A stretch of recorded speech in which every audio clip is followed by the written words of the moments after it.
Chairman Tehreek Insaf को अपनी नाअहली की और गिरफ्तारी का कामिल यकीन हो चुका है। इमरान खान पर इस वक्त 78 के करीब मुकदमात दर्ज हैं और उनमें से कुछ मुकदमात तो इंतहाई संगीन नौयत के हैं।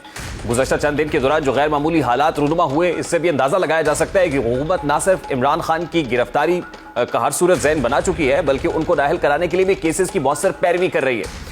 ये अलग बात है कि इमरान खान को अदलिया से अब तक तहफ़्फ़ुज़ और सहूलियात मैसर रही हैं। इस बात का कभी इम्कान है कि एक बार फिर इमरान खान गिरफ्तार हो गए तो फिर उनका जल्द बाहर निकलना आसान नहीं होगा। एक के बाद एक मुकदमात यानी उनकी रिहाई से कबल गिरफ्तारी नविश्ता दीवार होगी। ऐसी सूरत में तहरीक इंसाफ भी अब प्लान बी पर गौर कर रही है। इमरान खान भी कह चुके हैं कि उनकी गिरफ्तारी से उनकी तहरीक पर कोई असर नहीं पड़ेगा। ज़राए के मुताबिक बात इस हद तक बढ़ चुकी है कि खान साहब अब जेल जाने से कबल इंतखाबात के लिए वक्त से पहले प्लानिंग कर रहे हैं। वो चाहते हैं कि उनकी गिरफ्तारी से कबल वो इलेक्शन लड़ने वाले तमाम अरकान को खुद सिलेक्ट करें और टिकट जारी करें। खुद उनके पार्टी रहनुमा भी अपने आप को उनके जानशी के तौर पर पेश कर रहे हैं। जैसे गुज़श्ता दिनों ही शाह महमूद कुरैशी ने एक प्रेस कॉन्फ्रेंस में अपने आप को इमरान खान के बाद पार्टी का मजबूत तरीन ओहदे का हामिल बताते हुए कहा कि इमरान खान की गिरफ्तारी के बाद भी पार्टी मुकम्मल होकर मुकाबला करेगी। पार्टी के नायब कप्तान की हैसियत से मैं जिम्मेदारियां निभाने के लिए तैयार हूँ।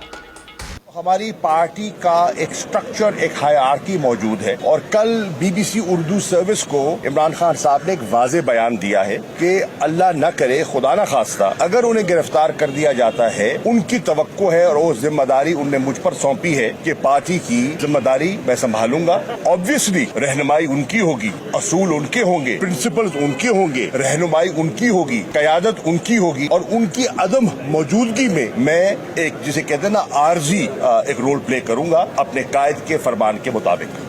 शाह महमूद कुरैशी पार्टी की कमान संभालने के लिए तैयार है।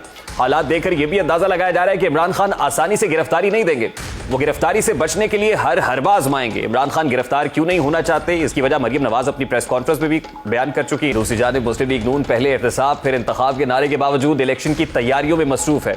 सीनियर नायब सदर मरियम नवाज पार्टी बयानियों को फैलाने में मसरूफ है, तो दूसरी जानिब बतौर सदर शहबाज शरीफ पार्टी के बाकी मामला भी संभाले हुए हैं। इसीलिए उन्होंने कल पंजाब में उम्मीदवारों से पार्टी टिकट के लिए दरखास्तें तलब कर ली। सदर पाकिस्तान मुस्लिम लीग नून ने उम्मीदवारों के नाम अपने पैगाम में कहा कि अल्लाह का नाम लेकर इंतखाबी मैदान में उतरने की तैयारी करें। कायद मोहम्मद नवाज शरीफ की रहनुमाई में हमने हमेशा मुल्क को बहरानों से निकाला है, अब भी सुरखरू होंगे।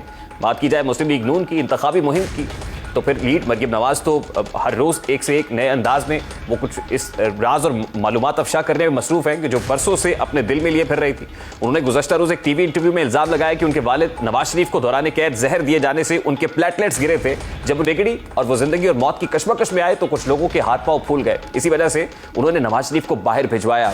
नवाज शरीफ को हिरासत में जहर दिया गया। वो क्या कह रही है जरा वो भी आपके सामने रखता है। मरियम नवाज के इल्जाम में कितनी हकीकत है इससे मुताल्लिक कुछ यकीन से नहीं कहा जा सकता, लेकिन ये हकीकत अपनी जगह मौजूद है कि नैब हिरासत के दौरान नवाज शरीफ की हालत इस कदर खराब हुई कि उन्हें अस्पताल मुंतकिल करना पड़ा, जहां पर उनके कुछ टेस्ट किए गए तो मालूम हुआ कि उनके प्लेटलेट्स खतरनाक हद तक गिर चुके हैं, जिससे उनकी जान जाने का अंदेशा था। मरियम नवाज इसी इंटरव्यू में एक और संगीन इल्जाम आयद करते हुए बताती हैं कि दौरान कैद जस्टिस आसिफ सईद खोसा की बतौर चीफ जस्टिस तौसी के लिए नवाज शरीफ से रखे और कुछ लो और कुछ दो की पॉलिसी अपनाने को कहते रहे, लेकिन उनके इनकार पर नवाज शरीफ के खिलाफ केसेस में ब्लैक लॉ डिक्शनरी का सहारा लिया गया और सिजिलियन माफिया के अलकाबात से नवाजा गया। जस्टिस साकिब निसार के बाद अब जस्टिस आसिफ सईद खोसा पर तनकीद की इस वक्त बंदूकें तानी हुई है। मरियम नवाज ने आज फैसलाबाद जलसे में भी कुछ ऐसी ही बातें उन्होंने दोहराई हैं और यूं लग रहा है कि जैसे 5 के टोले में अपने बयानिए को मजीद वसअत देते हुए अब वो पेशरफ्त कर रही हैं और अब तनकीद का रुख आसिफ सईद खोसा की जानिब है।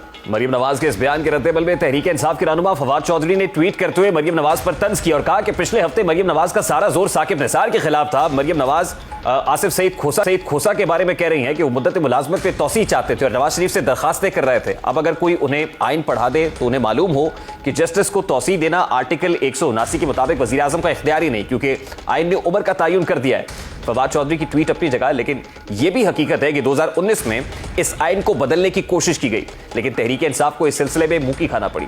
2019 में अमजद न्याजी और फखर इमाम की जानिब से कौमी असम्बली में चीफ जस्टिस की मुद्दत मुलाजमत की बालाई उम्र 65 बरस से 68 बरस करने का बिल टेबल किया गया, लेकिन इस पर शदीद तनकीद और मजामत का सामना करना पड़ा, जिसके बाद तहरीक इंसाफ को यह बिल वापस लेना पड़ा था।